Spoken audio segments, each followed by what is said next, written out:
Ayo, Fallout here, and today we're going over something very specific. How to do the Verity encounter in the Salvation's Edge raid, aka Encounter 4, a notoriously complicated and brutal puzzle encounter. I've been told that a lot of guides out there sorta go over the general gist of things, but we can't be having that. Why don't we go over it so that even your kid brother who ate glue could do it? The overall goal of the Verity encounter is to reunite the fire team after it's been separated into multiple groups by the witness. At the beginning of the encounter, your fire team will be divided into two groups. The first group will be made up of 3 guardians who will have access to the entire map, and the second group, often referred to as solo or inside group, is the collective name of the other 3 guardians who will each be sent alone into their own individual room. Each of these solo rooms are all identical to one another. It's actually just the main room split in half by a big diamond wall. Your goal is to get all 3 solo guardians to form a key, which will allow them to walk through the diamond wall and back to the dimension containing the rest of the fire team. First, let's talk about the solo players and what they need to do. Again, TLDR for the solo players. Your goal is to pick up 2 correct shapes to form a key, which will allow you to leave your solo dimension. Here's how to do that. Solo players are going to notice 3 statues in their room, one on the left, one in the middle, and one on the right. Each of these statues will be holding a 2D shape in their hand, either a square, a circle, or a triangle. You'll also notice that one of these 3 statues is literally your guardian, whatever fashion you had on when you loaded into the encounter. Take note of which guardian is you and what 2D shape they're holding, but more on that in a minute. In the back of the room, you'll notice a big pale wall with symbols flashing on it in a repeated pattern. Those symbols will either be square, circle, or triangle. The flashing symbols on the back wall indicate what shapes can be dropped on the floor in your room when you kill Hive Knights. As a solo player, every time you kill a Hive Knight in your room, it will always drop a symbol, and that symbol will always be one of the ones flashing on your back wall. So if the back wall shows triangle and circle, if you kill a knight in your solo room, it'll drop either a triangle or a circle. Take note, the symbols can potentially be doubled up, meaning your back wall could flash triangle triangle or square square. You get the idea. So here's where the statue of your guardian comes in. Whatever 2D shape your guardian statue is holding, your goal as a solo player is to eventually get both of the other shapes to drop from Hive Knights and for you to pick them both up. For example, if your guardian statue is holding a square, your goal is to eventually leave the room after picking up both a triangle and a circle. So what if the shapes flashing on the back wall aren't yet what you need in order to leave the room? Good question. Your 2 other solo guardian teammates are going to send you what you need. All 3 solo players have the power to change the flashing symbols on both their and their teammates' walls. Here's how. If, for example, my back wall is flashing both circle and triangle, I go ahead and kill a knight who drops a circle shape onto the floor. I can pick it up and dunk it into my teammate's statue. Yeah, just as you have a statue that looks like you, the other 2 statues will look like your other 2 solo teammates. By dunking any 2D shape into their statue, you add that shape into the flashing rotation on their wall, meaning that dead Hive Knights in your teammate's room now have the ability to also drop that shape that you just dunked. This isn't limited to just 2 symbols, by the way. A solo player's wall can flash 3 symbols. Ideally, you want to avoid that, but it is the thing that can happen. Those Hive Knights that carry the shapes, by the way, you can only have 2 of those knights in your room at a time. You can spawn more knights by killing a Hive Ogre if need be, but don't think that Hive Knights are just walking around willy-nilly 24/7. So kill them when you need a 2D shape, not just for the purposes of ad clear. So because I mentioned in order to leave the solo room through the diamond wall, you need to be carrying both of the shapes of whatever your guardian's statue is not holding. Again, for example, your statue is holding a square, your goal would be for your actual guardian to leave the room after having picked up both a triangle and a circle. As you can imagine, this could probably lead to a lot of fireteam chatter between players saying things like, "Yo, who needs a goddamn motherfucking triangle? Someone send me a square." You can do it the hectic way if you want, or you can use the following method, which requires no communication. Step 1, get ×2 of whatever 2D shape your statue is holding in your own room. Step 2, kill 2 more knights and dunk those shapes one at a time into your teammates' statues. If every solo player does this, then each solo player will have exactly the shapes they need to eventually escape. Here's an example. Say your statue is holding a triangle, meaning your teammate statues are holding a circle and a square. You walk into your room to see your back wall flashing a triangle and circle. Your step 1 goal is to pick up the circle from a dead Hive Knight and dunk it into the statue of your teammate who is holding a circle. If all 3 solo room players do this, aka send teammates the exact same shapes that their statue is holding, holding, then each player will eventually have both of their own statue's held shape flashing on their own back wall. So back to our example, you sent your teammate a circle and they've sent you a triangle. So now the back wall of your room is flashing double triangle. Your teammates whose statue is holding a square, their back wall is now flashing double square. Your teammates whose statue is holding a circle, their back wall is now flashing double circle. Now you're all ready for step 2. You now kill 2 more knights in your own room. They'll each drop a triangle guaranteed. You pick one up, dunk it into one statue that isn't your own, then pick up the other triangle and dunk it into the other statue that isn't your own. If every solo player does this, you all end up with both of the symbols your statue isn't holding, which remember is what you need to eventually pick up in order to get back to the rest of your team. Basically, the 2 shapes that your guardian statue are not holding. When both are picked up together, they form a key, which is what you need to unlock the door to get back to the rest of your team. Okay, in conclusion, here is the condensed game plan for solo players. Goal: pick up the 2 correct shapes to form a key, which will allow you to eventually leave the room. Step 1, identify your guardian statue and take note of the shape it's holding. Step 2, look at your back wall and take note of what 2 shapes are flashing on the wall. Step 3, get rid of any shape that doesn't match the one that your statue is holding. Kill the knights and send the shapes to their matching teammate statues by dunking them in one at a time. Step 4, when all 3 solo players' back walls are flashing the same shape their statue is holding, kill 2 more knights each. Then dunk those shapes one at a time into each of your teammates' statues. Final step, kill 2 final knights and pick up both of the shapes that they drop. You have now formed a key which will allow you to leave through the diamond door provided the outside team has done their job. And on that note, let's talk about the outside team of 3 and what they need to do. If the goal of the inside players is to form a key, then the goal of the outside players is to prepare the lock for the key, allowing the inside players to open the door and walk through. Heads up, I'll have a link to a website my friend sent me that can help you do this part on the fly if you're having trouble. I'll share that in the final tip section and the pinned comment, but for now, why don't we actually learn how the encounter is supposed to work? Outside players will also have 3 statues, one on the left, one on the right, and one in the middle. Unlike the statues on the inside rooms, which all hold 2D shapes, the outside statues will be holding 3D shapes. There are 6 possible 3D shapes you can see. This might seem confusing at first until you realize that all 6 possible shapes are just every combination of all the 2D shapes. For example, a circle and a triangle make a cone, a triangle and a square make a prism, a circle and a square make a cylinder, 2 squares make a cube, 2 triangles make a pyramid, 2 circles make a sphere. The goal is to make each shape held by the outside room statue match the key that was formed by each of the inside players. For example, the inside statue is holding a 2D triangle. Therefore, the 3D shape required to unlock the door on the matching outside statue is a combination of a circle plus a square, aka a cylinder. However, when the encounter begins, the 3D shapes on the outside statues won't be correct. That would be too easy. The 3D shapes will be wrong, and the goal of the outside players, other than staying alive, is to reconfigure the 3D shapes to match what they'll need to be in order for the inside players to escape through the door. By picking up a 2D shape from a dead hive knight, you can then interact with a statue, which the game calls dissecting. You are basically priming the statue for a swap and telling the statue, hey, that's what I want exchanged from the 3D shape you're currently holding. The statue will then glow. This is the statue's way of telling you, okay, what do you want that shape replaced with? This is what you will decide with your very next statue interaction. Here's an example. In this encounter, I'm on the outside room team. The far left statue is holding a sphere, which is constructed of 2 circles. The middle statue is a prism, which is constructed of a triangle and a square. My inside room teammate has informed me via the game's text chat that the far left statue on the inside room is a circle, indicated by the letter C. The middle statue is a triangle, indicated by the letter T. And the right statue is a square, indicated by the letter S. Therefore, typing CTS in the game chat. Now that I know the shapes held by each statue in the inside rooms, I know what the keys need to be for the inside players to escape. Remember, the key is the combination of the 2 shapes not held by the inside room statues. Therefore, the key for the left statue is square and triangle, aka a prism. The key for the middle statue is square and circle, aka a cylinder. And the key for the far right statue is triangle plus circle, aka a cone. I personally like to start from left to right, and my usual game plan is immediately identify what is wrong with the 3D shape and needs to be exchanged out of it. In this example, we know the inside statue on the left is a circle. Therefore, the key again is triangle plus square, aka a prism. This 3D shape out here is made up of two circles. I immediately know that is wrong. We prioritize dissecting what is wrong. So right away, I know that shape should not contain a circle. That is wrong. I kill a knight who drops a circle. I go to the statue and prime it. The statue now knows that I want it to exchange one circle from this 3D shape, but it needs to know what to replace it with. I know it'll eventually need a triangle to be the correct 3D shape. So I see a triangle dropped on the floor by a dead knight. I pick it up and interact with the middle statue, essentially saying, hey, I want to swap a circle from the left statue and a triangle from the middle statue. A dissection now occurs, and both the left and middle statues change shape. The left statue is now a circle and a triangle, aka a cone. The middle statue is now a circle and a square, aka a cylinder. The left statue on the outside still isn't what it needs to be, but it's closer than it was before, and icing on the cake, the middle statue is now complete. Remember, the inside middle statue is a triangle, and we have now turned it into a cylinder, matching the key held by the inside room player. The middle statue is now done, but the left statue still isn't done. As mentioned, it is now a cone, aka a triangle and a circle, but it needs to be a triangle and a square. And remember, we prioritize dissecting what is wrong. So for right now, what's wrong is it contains a circle. So we kill a knight and it drops a circle. We pick up that circle and interact with the far left statue, again, priming it. The statue glows, understanding that we want to swap out the circle for something else, but it needs to know what we want swapped in. So I find another knight, kill it, it drops a square. I go to the far right statue, which is holding a prism, aka a triangle and a square,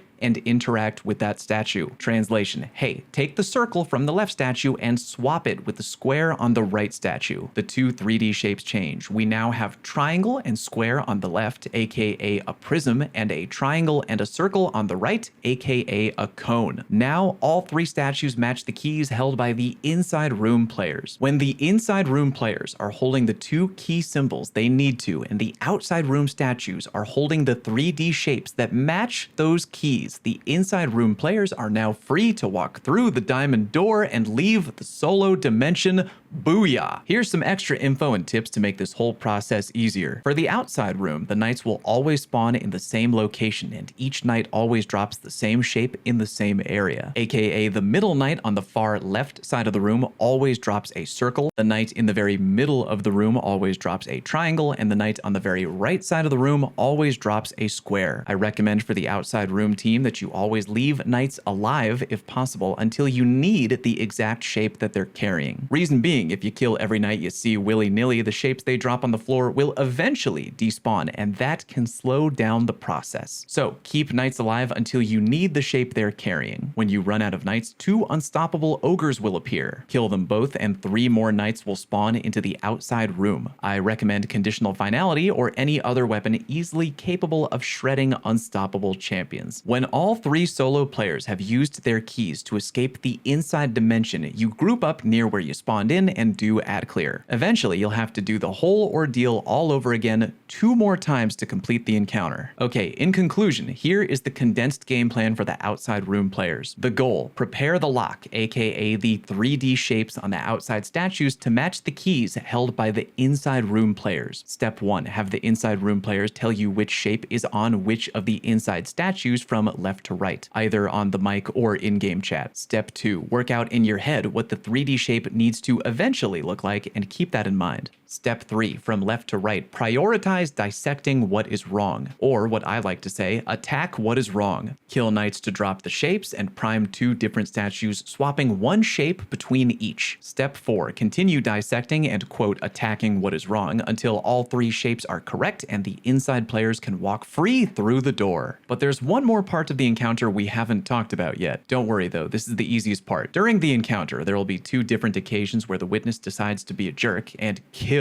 members of your fire team. Don't worry, they're not really dead technically, they're just kind of frozen and unable to do anything. The first time this happens, the 3 solo players on the inside room will be frozen in place. This usually happens after a certain number of dunks made by the inside room teams. I think it's after 6 dunks total, but the number doesn't matter too much. Just know that after a little while, the witness will freeze the inside room solo guardians. The players on the outside team will then need to pause what they're doing and bring the inside room solo players back to life. You do that by finding the matching ghost of the frozen player. That ghost will be visible in the outside room. It's really important that everyone in the fire team has a different and unique ghost shell, and also different and unique fashion, because when you pick up a dead player's ghost and bring it back to the front of the room, you need to dunk it into the right pedestal in order to bring that player back to life. If you dunk it into the wrong pedestal, the dunking player will die. Also, some of the statues will be literally invisible to the dunking players, but visible to the players that are dead. You'll never be able to see the location of your own guardian's pedestal, but rather one of your teammates. It's important that dead players tell the dunking players either on the mic or in game chat which pedestal belongs to which guardian, so the dunking players know where to dunk the correct ghost. There are 6 pedestals, and most teams I've played with number them 1 to 6 from left to right. Also, you'll never be able to see the location of your own guardian. So if my teammate says, I can see that Fallout's guardian is on pedestal number 4, then the living player grabs and dunks my ghost into the 4th pedestal from the left, and I come back to life. This mechanic will come up twice. Once in the middle of the encounter after 6 dunks from the inside room players, and then again after all 3 solo players have returned through the diamond door and completed ad clear. The second time is much harder because 5 players will be frozen, aka dead, and only 1 sole guardian will be left alive with the task of reviving. The good news is though, every time you revive a dead fire team member, you'll have 1 extra person helping you revive everybody else. Again, it is highly recommended that each member of the fire team has different and unique fashion and a unique ghost shell in order to easily tell each other apart. Hunter players, I know this will be difficult for you. Open your fashion closet and push past the 6,000 edgy, brooding hoods that you own and put on something visually distinctive. You can keep super black on though, because the statues don't show any shader color. After all the ghosts have been dunked into the correct pedestals, then the encounter resets. Then you have to do everything 2 more times. When you're done, congratulations, you've beaten literally the wildest raid puzzle in the history of D2. Final extra tips. Starting with a tip for the players in the outside room doing the dissecting job, which in my opinion is by far the hardest part of the encounter. For the most part, you only need to do 4 statue interacts, aka 2 shape swaps total, in order to complete your task of dissecting and making the correct shapes. However, I really recommend not overthinking it. Even if you can solve a Rubik's Cube in just 8 moves and you solve it in 30, you've still solved the goddamn Rubik's Cube. Therefore, try not to overthink it. Look at the 3D shapes held by the statues and identify what is wrong. Then remember, we prioritize dissecting what is wrong, or attack what is wrong. If you want, you can also think and or talk to yourself when dissecting if that helps you learn. Don't worry if your teammates look at you weird, they won't be laughing when you beat the damn encounter. Back to our dissection example, the middle statue's shape contained a triangle, but it didn't need a triangle. The triangle was wrong. So you can say to yourself, that shape does not need a triangle, and then prime it for getting replaced. Then when looking at the other statues, ask yourself which shape